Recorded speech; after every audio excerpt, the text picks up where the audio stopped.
I know you're having a rough time right now. He was so healthy. You must stay strong through this. I know exactly how you feel. He's in a much better place now. Only the good die young. My cat passed away last month. At least he went peacefully. I have diabetes. I might be the next. Exercise, get those endorphins up. That's what'll be good for you. It's just so hard. I miss her so much. You have no idea how much I miss that little... When this is all over, I'm gonna take you out for ice cream, make you feel all better, okay? Hey, at least you have your mom.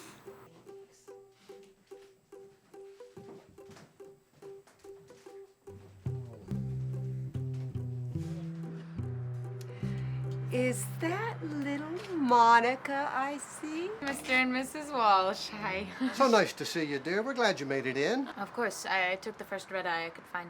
I hear things are going good with school. Something about a newspaper article. Oh, it was nothing, really. I just wrote a column for a small local newspaper, and they published it. That's marvelous. Congratulations. I bet your boyfriend is very proud. Oh, I'm not seeing anyone. Oh, still single? Well, you don't want to end up like your Aunt Jerry. Oh, dear. Leave the girl alone. She's young. She's still a kid. Don't be like your parents. Married too young. Poof, divorce. Take your time. Hungry? Oh, yes, please. Oh, delightful. Excuse us for a moment. Let me guess. You should try to watch what you eat because you're starting to look a little too healthy. I think the conversation was going more towards a spinster situation. Yeah, 21 and single. You're definitely dying alone. Your Aunt Jackie is looking for you. Why don't you go stand next to your brother? Everyone is here for the two of you. All right. Thank you, Mom. Oh my God, have you grown? How are you doing? Are you still working at Gino's? Same old, same old. Still trying to figure out the secret ingredients with that sauce. You and I both. Well, thank you for coming. Thank you.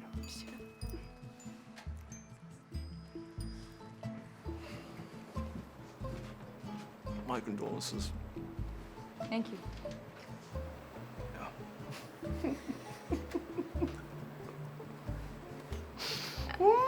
I'm sorry, how did you know our dad?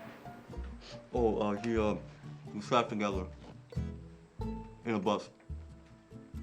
A bus. We used to sing to each other all the time. We only just begun to live. Oh my God. Good old Eddie. Yeah, Eddie? Edgar. Our father's name is Robert. I mean, that was his nickname. Yeah. Do you guys have hot croissants, by the way? At the... Thank you for coming.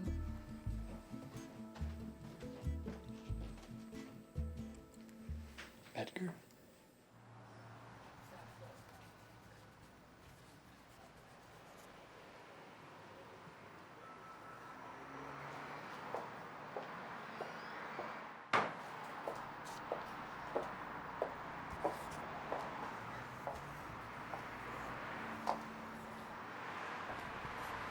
Whoa, hey, what are you doing? I'm signing my name. No, you're supposed to sign the Friends Register's booklet, not on my dad's actual picture. What about them? No, I'm sorry, just sign it.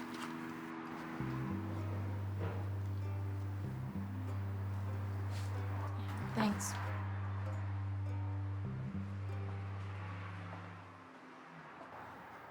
We met in one of the, just let me finish. We met in one of those sleeping trains. Now, Robert and I, of course, were the only idiots on the train that didn't actually, lock our door. So he comes walking in, and instead of just taking the cigarettes and leaving, like a normal person would, he starts fucking around right there in our room. I couldn't help it. I couldn't help it. So I was there. And then Rob, he looked my way, and he starts calling me Justine or something like that. It was... Yeah, until he woke up and saw this hairy-ass stranger, like, inches from his face.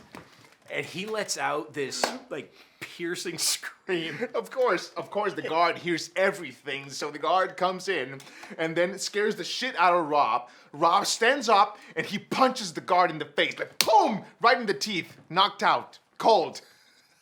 So all three of us end up getting kicked off of the train. Yeah. So we just went to the nearest pub, had a few beers, and finished off that pack of cigarettes. And that was it. Well, I tell you, my brother, he never met a stranger a day in his life.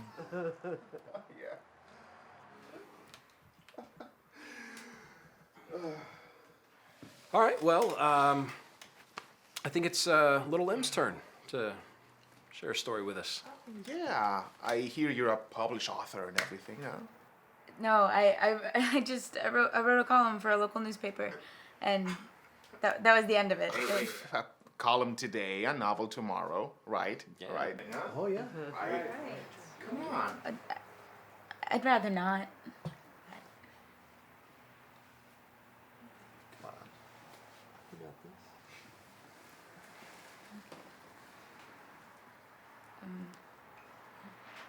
My dad was, he was a wonderful man, a good man. He was warm and kind, and it brings me a lot of peace to know that he's in a happier place now.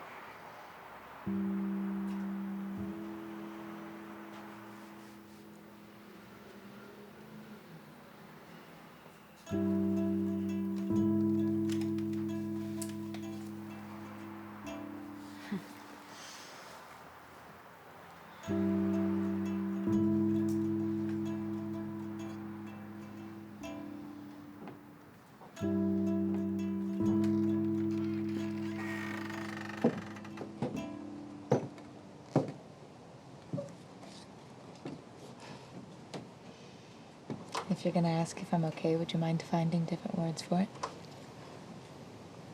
I could use something different. You know, when your grandfather died, I was your age, ironically. We were told to stand by the casket and greet the guests. I kept looking at everyone around me. I just stood there and watched. Felt like a mannequin on display. You're not here to please anybody. None of that matters. And no one expects. You twist your mouth to the side a bit when you're trying to be serious. You know? And you've only cried twice in front of me. Once when I moved away, and before that when I was 12 and accidentally smashed your fingers with the car door. And you always dress up when you go. Even to go to the market, because you say you never know when and where you'll meet your future husband. I know these things because I know you. Not Martha, the mother or sister, but you as a person.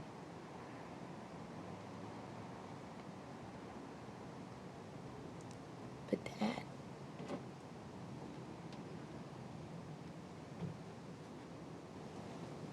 Why do I feel like I never really met him? I mean, he wasn't just Dad, he was a person, too. He had, I don't know, he had a way he liked to drink his coffee. You know, he had an average of cigarettes he smoked a day and a side of the bed he preferred sleeping on. He had an embarrassing first kiss story, a job he once hated. He had hopes and fears, dreams he accomplished and others he never pursued, probably because of me, but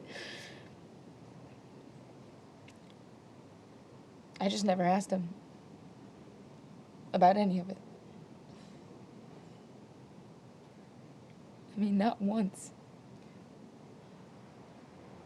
I never took the time to get to know him.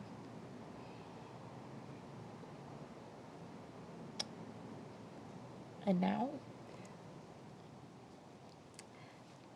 Everyone builds space from their parents until they realize they want them close. We know it. We had parents of our own, we did it too. He had this in his pocket when it happened.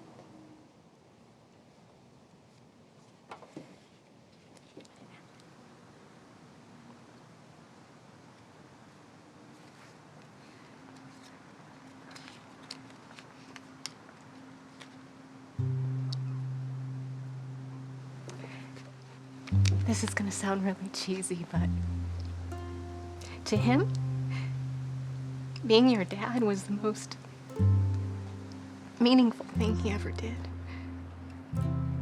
And the fact that he loved you more than anything in this world, that was the only thing he needed you to know.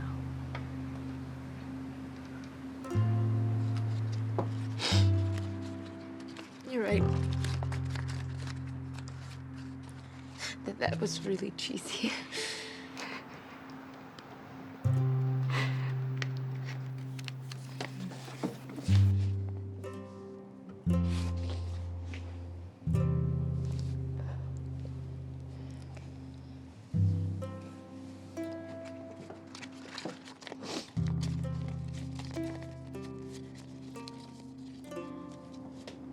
Thank you.